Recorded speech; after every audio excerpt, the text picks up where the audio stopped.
A portuguesa, as bandeiras, os aplausos, um país em festa, orgulhoso em Fernando Pimenta, convidado especial na noite de desporto da RTP, convidado especial do Trio de Ataque. E falávamos, Fernando, nos últimos dias de 2017, estava o Fernando Pimenta a treinar em Valência num programa de balanço do ano em que falávamos da conquista do ano anterior e em que me dizia em direto a partir de Valência na altura, quando treinava, que tinha a certeza que ia ser outra vez campeão do mundo este ano, ia ganhar os 5.000 metros, mas queria ganhar mais do que uma medalha de ouro. Estão aí duas à sua frente. Tem consciência do que isto representa na sua carreira e que já é um dos nomes maiores na história do desporto português? Antes de mais, obrigado pelo convite. Obrigado também à RTP pelo trabalho que fez com a canoagem durante esta época. Foi fantástico a aceitação da RTP, depois, claro, também por parte das pessoas que nos foram apoiando e acompanhando a modalidade. Sem dúvida que muitas das vezes nós temos uma certeza para nós, ou pelo menos uma convicção, e é preciso ter essa convicção para podermos trabalhar em prol dela e em prol desse sonho e desse objetivo. Claro que passa-nos muitas vezes isso pela cabeça, sabemos a dificuldade, porque todos os outros atletas trabalham para chegar lá ao mais alto nível.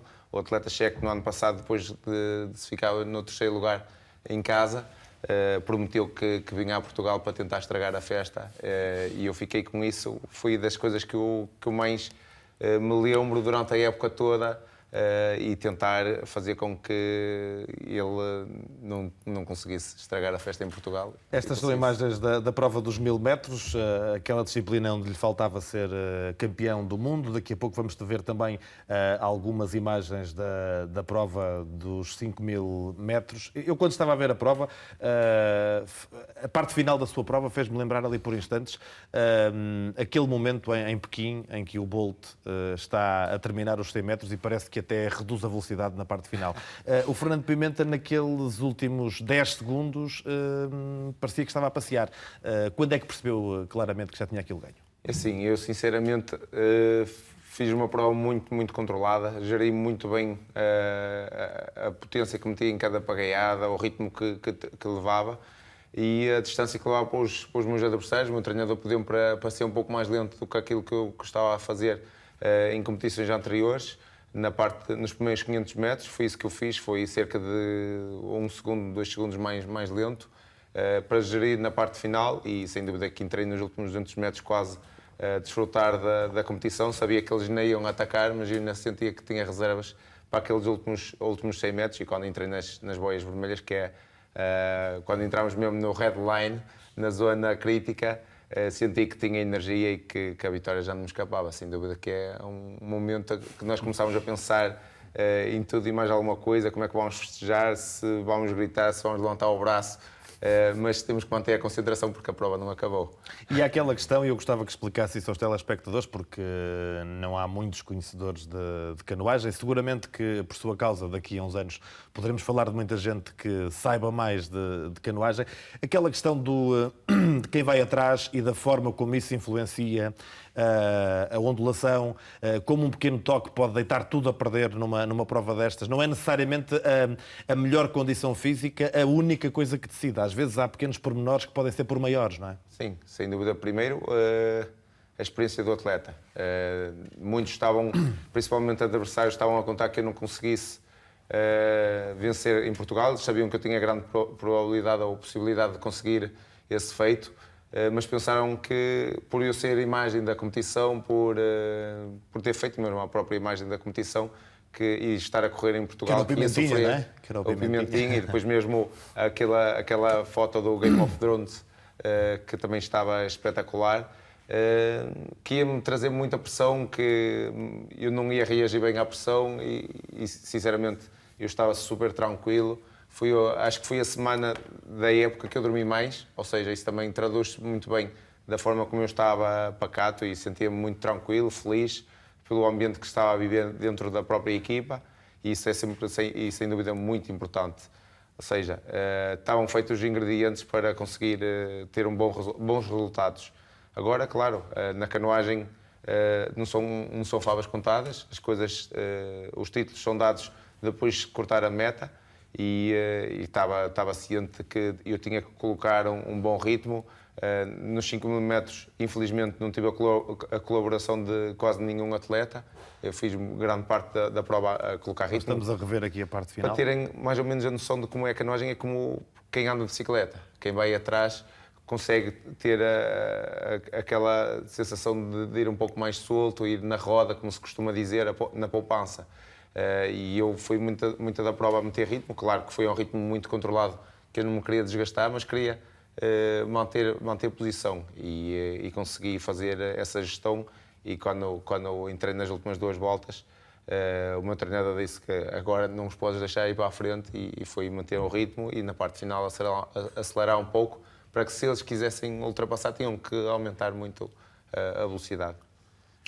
Seguramente que os meus companheiros de programa também querem falar consigo, por razões mais ou menos lógicas. Eu começo pelo João Goberno, não é? Pela afinidade clubística do presente, chamemos-lhe assim. Que neste caso, manifestamente, não é o mais importante. Mas eu tenho duas curiosidades. Primeiro, ganhar o Campeonato do Mundo em 1.000 metros e em 5.000 metros, se a gente pensar, por exemplo, numa comparação que pode ser precipitada com o atletismo, é como ganhar uma prova quase de velocidade e uma prova de meio fundo. Ou seja, as táticas têm que ser completamente diferentes, não é? Sim, muito bem gerido. Por exemplo, numa prova de meio fundo, muitas das vezes vê-se que atletas que caem, que às vezes existe um toque num calcanhar ou assim, eles caem. Nós atletas podemos ter esse azar. Eu no Campeonato da Europa fiquei arredado a meio da prova da luta pelo título de campeão da Europa, porque um atleta bateu-me na traseira e depois me deu uma pancada no leme, que é aquilo que me dá a direção ao barco, e estive ali um pouco desorientado durante algum tempo. Claro que esse atleta depois foi desclassificado, mas em penalização eu fiquei logo arredado do título. Isso já não, para mim a desclassificação dele não ia ajudar em nada, mas são situações que acontecem, infelizmente. Nos 1.000 metros realmente como os 100 metros no atletismo, os 200, cada um vai na sua pista e tem que dar o seu melhor o mais rápido possível e tentar cortar a meta o mais depressa possível. Bem, há uma coisa que eu pergunto sempre, que é quanto tempo é que o Fernando precisa para uma prova destas, e como é que é o inverno? Como é que é eu lembro-me sempre. Não há pista coberta aqui. Como é que são as terças-feiras num dia de inverno, em que a vontade para treinar é zero? Onde é que o Fernando vai buscar força para essas terças-feiras sombrias e frias? Terça-feira ainda é fácil, porque é o início da semana. Eu digo a terça porque a terça parece que é sempre um lado mais cinzento. Sim, não, mas tem razão. Nós na canoagem temos uma das grandes desvantagens, ou vantagens, existe sempre os dois lados, é ser uma modalidade outdoor. Outdoor, claro. Vamos levar com condições extremas, quer de frio, quer de calor, chuva, vento, e muitas das vezes elas todas juntas fazem ali um cocktail mais chato. Claro que vamos controlando isto. Normalmente o inverno é onde se faz a seleção daqueles que querem e daqueles que gostavam de querer. E nós de inverno, eu recordo-me do meu primeiro inverno, foi de choque, porque eu não tinha equilíbrio, não tinha a coordenação, não tinha a destreza necessária para me segurar sequer em cima de um caiaque, e passei muito tempo debaixo d'água muito tempo a mergulhar para a água em pleno inverno. E saía Mas a tremer. treina todos os dias, o Sim, Fernando. treino todos os dias, quer faça qualquer tipo de temperatura. Este ano cheguei a treinar, mesmo cá em Portugal, com quase temperaturas negativas, 0 graus. Cheguei a uma das vezes com -1, claro que nós tentámos ir sempre numa hora mais quente para a água, mas mesmo assim temos que trabalhar, temos que estar focados e vamos buscar energia. E o foco é essa medalha que tem em frente. Sim, o foco são estas medalhas, é as pessoas que estão connosco, que acreditam em nós e depois nós que abdicamos. Eu passo, em cerca de 11 meses, faço mais de 200 dias em estágio, ou seja, longe da família e dos amigos. 200 dias? Mais de 200 dias, em 11 meses. Porque o outro mês é aquele mês que estávamos mais parados e é muito tempo longe da família. E claro, quando nós estávamos a abdicar de tanta coisa, da nossa vida pessoal, em prol de representarmos Portugal ao mais alto nível, o melhor possível, temos que pensar assim, não, tudo aquilo que eu fizer tem que valer a pena e tem que dar o meu melhor, porque senão eu preferia estar em casa. Ou seja, é esta mentalidade que tentamos incutir aos mais novos, não ir ao treino, é ir treinar. Ir ao treino, estão a perder tempo. Ir treinar já é um sentido de responsabilidade diferente. Miguel. Além dos mais que merecidos parabéns, Fernando, eu lembro-me, um atleta de alta competição está naturalmente sujeito às críticas, como qualquer pessoa na sua atividade, mas eu lembro-me de um episódio em 2016, no Rio de Janeiro, nos Jogos Olímpicos, onde as coisas não correram particularmente bem para o Fernando, ficou em 5º lugar no K1 1000 metros, na final. O que numa final olímpica é uma, uma coisa assim, já decide-se um lugar Uma horrível. chatice, claro. E eu lembro-me do coro de críticas que na altura, até porque as coisas não estavam a correr bem globalmente, o coro de críticas que se abateu sobre o Fernando, porque na altura eu lembro-me dele ter dito que teve problemas com as algas, encontrou algas no caminho. Aliás, coisa que aconteceu também ao atleta dinamarquês e alemão, se bem me Fomos lembro, 4 não é? atletas, numa final de 8, 4 foram prejudicados e houve um protesto escrito na altura. E houve um coro de críticas enorme que se abateu, e na altura lembro-me de escrever um texto defendendo o Fernando, curiosamente, no JN, chamado Foram as Algas. E nessa altura falamos, é verdade, nós falamos, porque de facto foi de uma enorme injustiça aquilo que estava a fazer um atleta de alta competição. E a minha pergunta é, olhando para trás, tu reagiste às críticas e muito bem na altura, me pareceu, muito bem, mas como é que tu olhas para essas críticas agora, o tempo, depois, 2 anos depois, campeão novamente, como é que tu olhas para Agora mostra a isso? fotografia das medalhas. Agora é assim. Qual é o teu sentimento? Pensas em algas? É sempre um trauma que acho que um atleta fica. Esses momentos ainda me dão mais força. Claro, Dão-me muito mais força de voltar. E eu sinceramente, tive aí uma parte que eu andei um bocado desinteressado de modalidade, andei desinteressado em treinar, porque estava revoltado, estava triste, fiz tudo por uma linha para poder estar na minha melhor forma nos Jogos Olímpicos e se era o ano que eu estava muito bem preparado, era aquele, os indicadores. Nós temos um aparelho que é aquilo que nos faz as avaliações de todos os treinos, temos os registros dos anos anteriores, das competições que fizemos, ou seja, não há por onde fugir, não há falhar. E se eu estava bem, e depois que me tocou ainda mais, foi no dia a seguir à competição ter os treinadores dos meus adversários a dizer não, tu não venceste, mas para nós quem sai daqui com a medalha de ouro és tu. E chegar a Portugal, quer dizer, os estrangeiros que tinham os seus atletas a competir contra mim, davam uma medalha, não é? A suposta medalha, e chegar a Portugal e as pessoas que são do meu país, aquelas pessoas que eu quero representar ao mais alto nível, que eu quero orgulhá-las, quero levantar a bandeira ao mais alto nível, a criticarem-me. Eu fiquei um bocado em estado de choque naquela altura. Choque, porque mesmo naquela altura, eu lembro que tu ficaste quase em estado de choque após a prova, chorando, demoraste para 40 minutos a recompor. Eu estive aí, e os últimos jornalistas a abandonarem lá ao campo de regatas foram os portugueses, porque eu estive durante 1h30 a chorar, compulsivamente, sozinho, e não queria acreditar. Tinha o meu treinador à porta, que não deixava ninguém aproximar-se, porque sabia que eu não ia conseguir ouvir ninguém, e passado 1h30 foi aquilo que se viu na televisão em direto, que eu desfiz milagres, mas porque E assim é que tem que ser. Somos humanos, nós Claro que atletas sim. não somos máquinas. Claro que sim. Às vezes as pessoas comentam, és uma máquina, não sei o quê. Parece, da forma que nós fazemos. Eu hoje parecia, não é? Automático, fazemos em forma quase Lágrimas automática. que foram pronúncio de outras vitórias. João Gabeno, pedias-me antes de... Eu tenho 2 perguntas, mas são de resposta muito rápida. Primeiro, até para podermos, se calhar, passar o recado a gente mais nova, Há quantos anos é que o Fernando pratica canoagem? Quando é que foi aquele inverno, não é? O primeiro, não é? A primeira terça, a primeira 2001 terça. para 2002. Portanto, há 17 anos. Certo.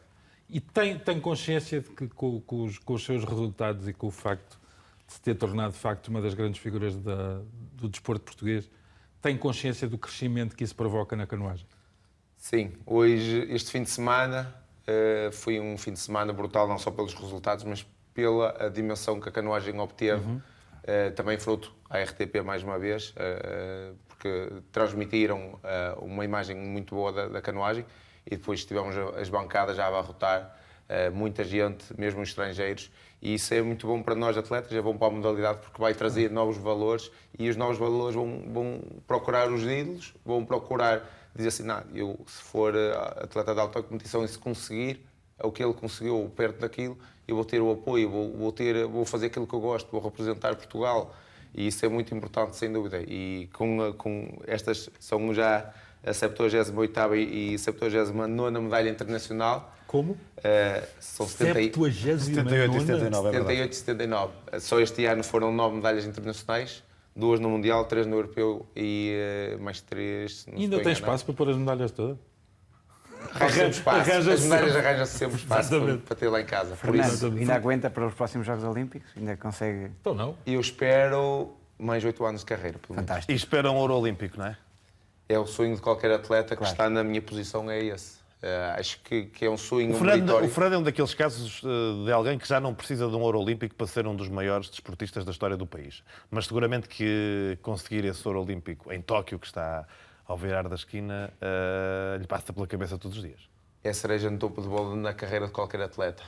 E é aquela medalha que todos os atletas dizem, se me dissessem abdicavas de mais metade das tuas medalhas por uma medalha nos Jogos Olímpicos, eu digo que só não abdicava, muito provavelmente, destas duas, porque foi cá em Portugal, da minha primeira medalha e da medalha nos Jogos Olímpicos conquistada com o Emanuel Silva no capa 2000 metros. De resto, acho que Em Londres. abdicava de quase todas as medalhas por essas. Em 2012. Olha, esta conversa durou mais ou menos o tempo Tem aqui no Tóquio ver se há algas ou não. da prova Está tudo dos 5 mil controlado. metros, mas foi seguramente mais fácil, não é? E, portanto, boa viagem até Ponte Lima, onde vai seguramente ter lá amigos, família, muita gente à espera grande festa. de comemorar o resto de um dia que seguramente não vai esquecer. Obrigado. Fernando Pimenta, até breve e mais medalhas para o país. Muito obrigado. Obrigado.